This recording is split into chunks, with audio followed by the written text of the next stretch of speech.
Kok teko-teko babon kabeh sing di sing babon. Apa? Sing ginu-ginu sing di. Di. Heeh. Daginge sepluk-sepluk. Ngapa? Aku korban ya aja korban kaya ngono kok korban to.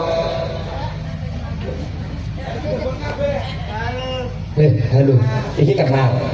Sapa? Mamake Dito. Mamake Dito. Lah Dito iki sapa? Anakku. Oh, sing ndi mamake? Wah, mene sing melinir. Tadi melis-melis. Kok mamake Dito kaya ngono beda karo omah. Lho. Lah kok terus ngono karo mamake Dito ki ngopo? Gumun nek weruh kok ngono ki. Gumune?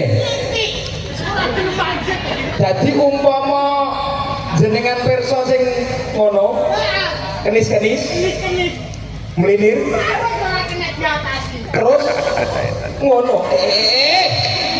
Lah kok ya ijo ngono iku pesirene. Aja sembrono nek sing duwe. Ndi? Ora Mas. Lho tenan to? Ya lah manganmu sepiramu. Kok malah manganmu sepira ki apane? Kita ngentrok-entrok. Ora ngono.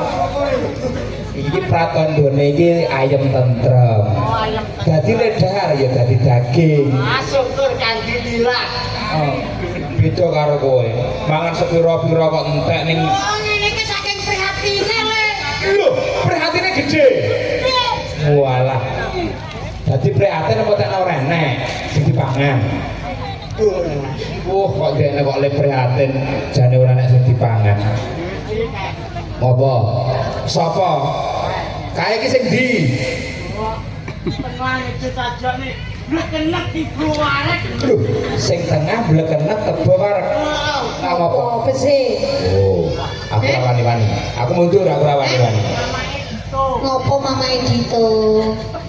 Kok gorene iki ngopo? Kok godhok melu ngono nek. Mama Dito ki ora mlinir ngono kowe. Bengkerok kok tewa granjangan kae kok. Kok iki mlinir. Wah, gedhe ora nek opo nek mular-mular kok ngene iki. Lho, enak apa ki sing ndi?